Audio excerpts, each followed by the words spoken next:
we're way over where we've been for the last 800,000 years. Here we are here. And just wait until the heat catches up with us. And then, boy, oh boy, that's going to be fun. Something else from Twitter. I don't know. I spend a lot of time trolling around Twitter these days. 98 million Americans are alarmed about climate crisis. We need more than a few thousand of us working to mitigate it through systemic change.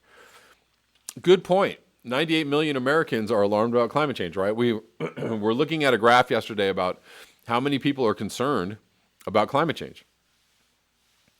A majority of people are concerned about climate change. At least 1/3 of the population, 98 million Americans, I would say that's probably on the low side, are concerned about the climate crisis. So 98 million people, but only a few thousand people willing to go out and demonstrate or talk about or take action on climate change. Well, imagine if 98 million Americans were concerned enough to get out in the streets and maybe shut things down, or maybe build an autonomous zone, or, shut down corporations, or shut down air travel, or shut down car travel, et cetera, et cetera.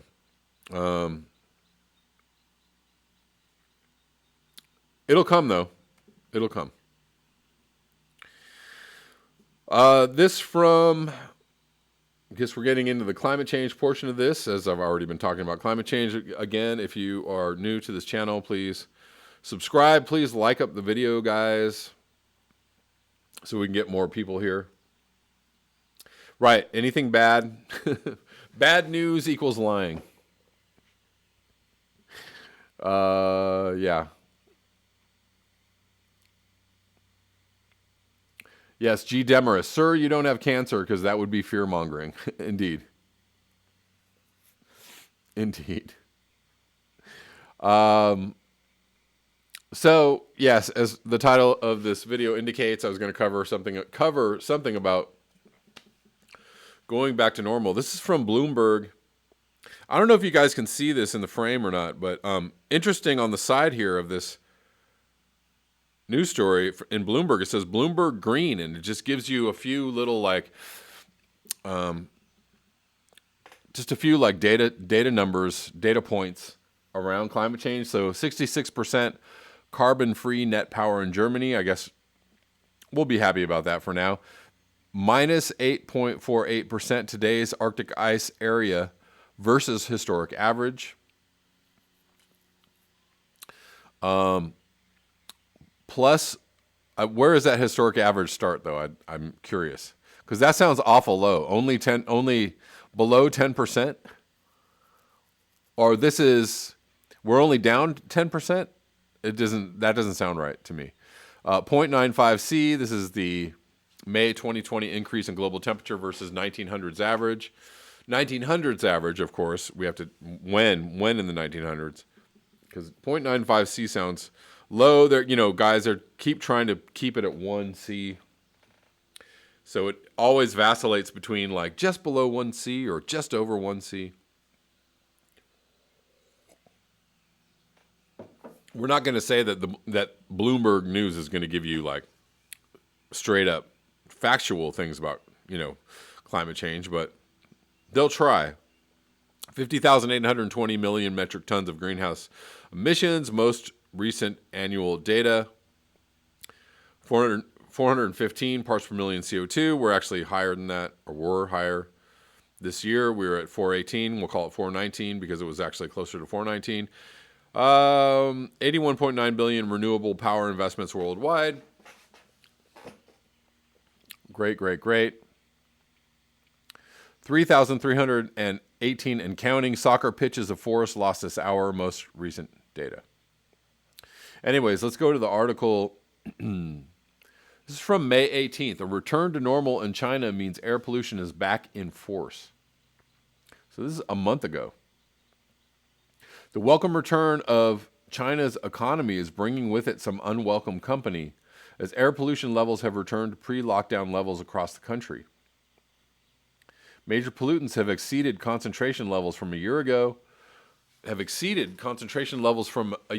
for the first time since the start of COVID-19 lockdowns in January, according to a new report from Center for research on energy and clean air. The rebound from declines of as much as 40% come as factories restart and traffic returns to city roads. Soaring smog indicates that the economic recovery has been led by the country's most highly polluting sectors, said Laurie Miliverda, the center's lead analyst. It also underscores the fear of many environmentalists that any post-virus stimulus package will lean heavily on heavy industry, similar to what happened after the 2008 financial crisis. We've, of course, already seeing that as true. Rebounding air pollutant levels are a demonstration of the importance of prioritizing green economy and clean energy in the recovery from the COVID-19 crisis. Miliverta said in the report, all eyes are on China as the first major economy to return to work after a lockdown. Of course,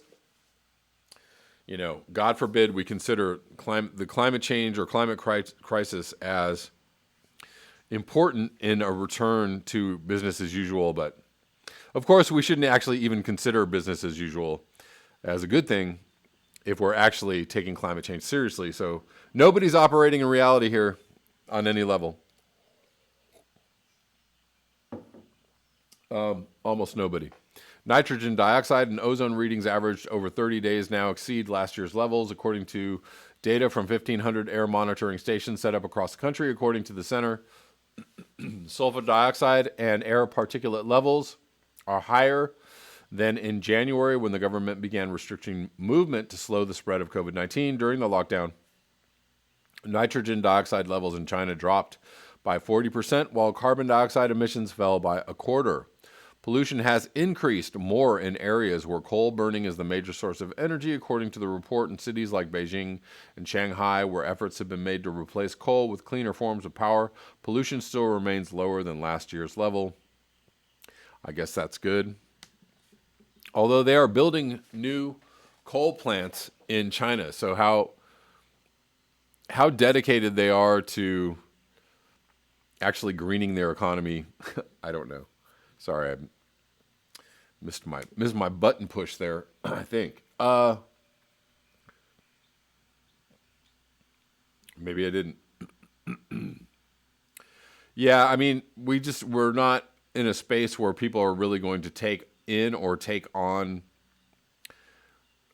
transferring the response to coronavirus into a response to climate change. Like, nobody's going to take that on. I've already read articles out there saying, oh, God forbid that you correlate the response to coronavirus or the emissions drops from coronavirus to something positive about climate change that we could do. Oh, don't do that. Oh, we can't do that. Oh, we can't do that.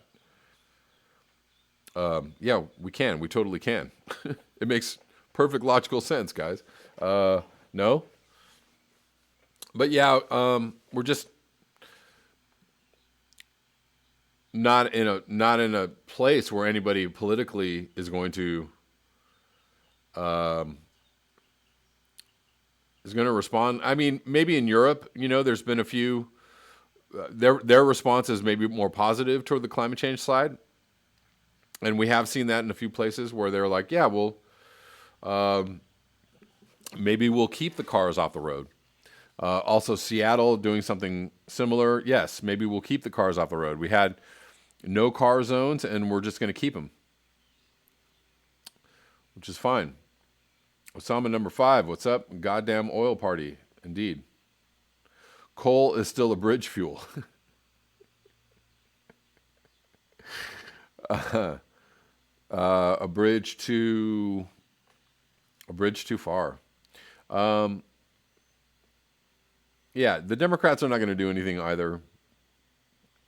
They're only proficient in lip service at this point. They are not good for anything. The Democrats are good for absolutely nothing. And then, Bernie Sanders gets on the Senate floor and goes, "This is the most do-nothing Senate I've ever seen."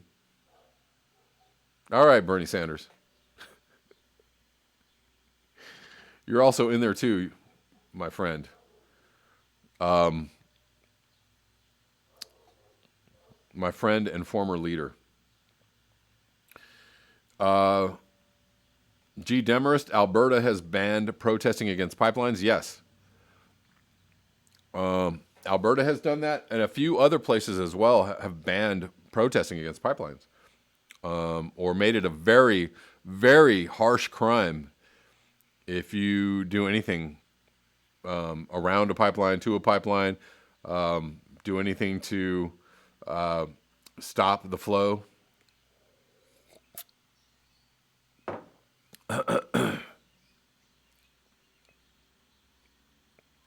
Not even believable lip service, indeed.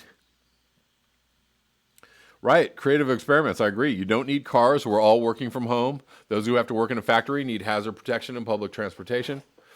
And we should be wondering whether those factories are actually necessary. What are absolutely necessary factories? You know, you need factories to make medical equipment and or, you know, absolutely necessary household products. But, you know, if your factory is making super nice shoes, do you need to be open? Do you need to be in business? Yeah, sorry. You know, just we're gonna have to kill the whole buy anything you want because it's cute ideology. That's gonna have to go. That's gonna have to be the first thing that goes. Oh, I love it. That looks great. Yeah, okay. How about just some pants, some shirts, you know, whatever, just basic shit you need to put on your body. That's all you need.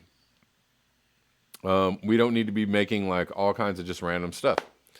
We don't even, you know,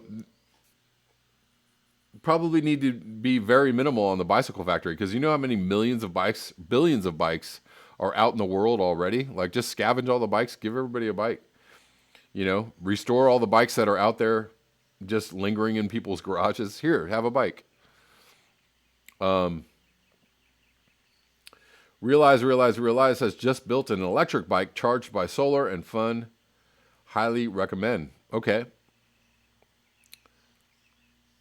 You know, electric bike's not so bad.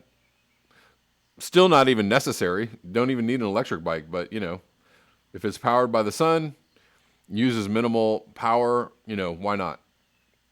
Way less impactful to the environment than a Tesla or a Tesla truck or a, you know, electric semi.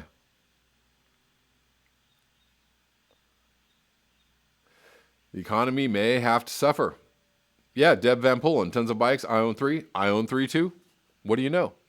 I have more bikes than I need at the moment, and they all came at a very low cost or free. Refuse, Gene, I like that. Refuse, reduce, recycle. Refuse, not refuse.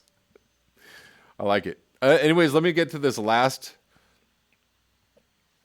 article.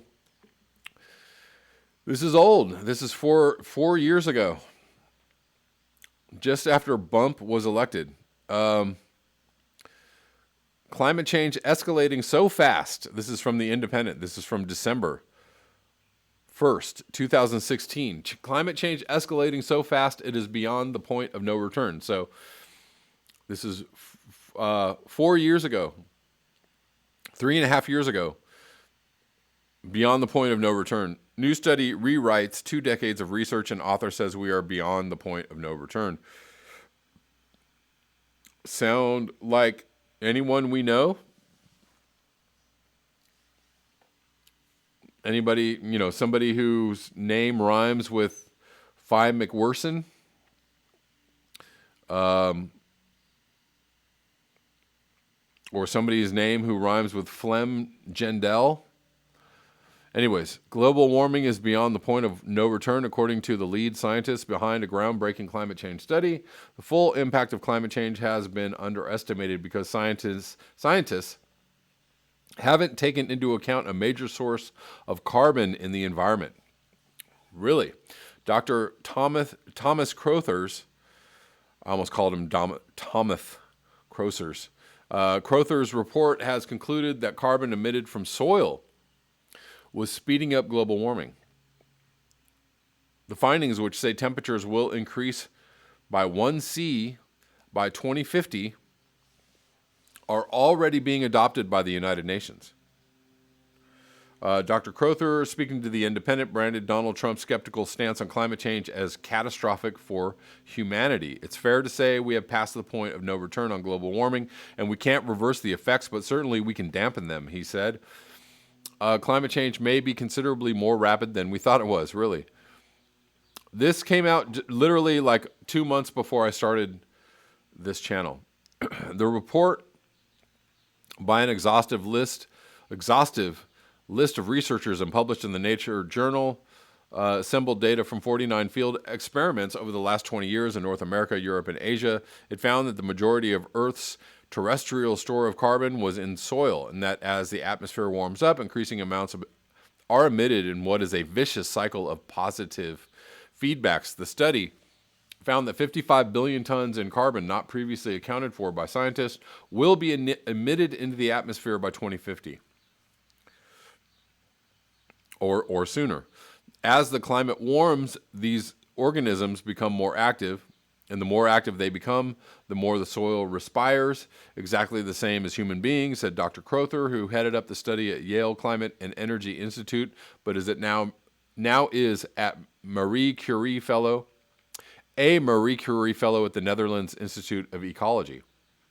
Our study shows that this major feedback has already certainly started, and it will have a significant impact on the climate in the coming decades. This information will be critical as we strive to understand how the climate is going to change in the future. And it will also be critical if we are to generate meaningful strategies to fight against it. Dr. Crowther, a 30-year-old Cardiff University PhD graduate originally from North Wales, predicts climate change will lead to widespread migrations and antagonism among communities. Not antagonism. These effects of climate change will certainly be felt disproportionately by poorer people, particularly the billions of people whose livelihoods are intrinsically linked to the land, he added. But the impacts on sea level rise, ocean currents, and the health of natural ecosystems are equally devastating for a vast multitude of reasons. During his presidential campaign, Mr. Trump described climate change as a total hoax and said it was a concept created by the Chinese to manipulate U.S. markets. That's a good one. The billionaire tycoon also tweeted in 2014, "It's late in July and it is really cold outside New York. Where the hell is global warming?" Because this galaxy brain doesn't understand climate change. White House Chief of Staff Reince Priebus has since said the 70-year-old will have an open mind, but Mr. Trump's threat to pull out of the 2015 Paris climate deal still lingers. The increasingly popular right-wing Breitbart News website's reporting has repeatedly poured scorn on climate change theories. They are not theories. They're not theories. They're just cause and effect with a whole lot of evidence behind them. I think this is catastrophic for humanity, said Dr. Crowther. Uncertainty is nothing like a reason enough to suggest climate change isn't happening. There's a nice analogy. If you step in front of an oncoming bus, no doctor in the world can tell you how damaging the impact is going to be. Exactly. Cause and effect. If you step in front of a bus, something bad is going to happen. That's called cause and effect. If you burn lots of fossil fuels and the heat starts rising and you don't know where it's going to stop, it's cause and effect. That's not a theory. But we do know the damage is going to be huge. This alone should be enough information to persuade us to avoid the bus. Last 2 decades of the 20th century were the hottest in 400 years, he added. Skeptics often say that scientists are just saying that climate change is real so they can keep their jobs. I would like to stress that I could get a hell of a lot more money than academia offers me if I were to do a study that suggests that climate change is not real.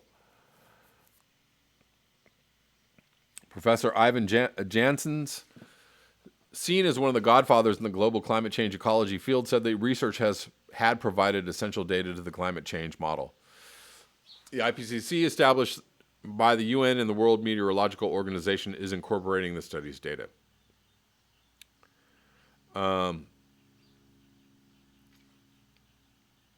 The study is very important because the response of soil carbon stocks to the ongoing warming is one of the largest sources of uncertainty in our climate models, said Professor Janssens of the University of Antwerp.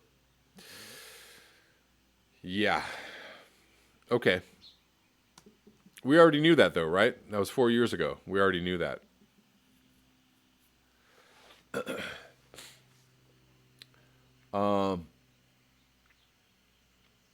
Just more evidence in the mountain of evidence. The little tiny things that the deniers try to, poke out there as, this one graph just totally destroys climate change. Okie dokie. This one graph just totally destroys a mountain of evidence that's been gathering for 70 years. Actually, longer than that. But we'll just say 70, going back to 1960, when Lyndon Johnson was aware of climate change. How long ago was that? We'll call that 60 years, 55 years, whatever it is.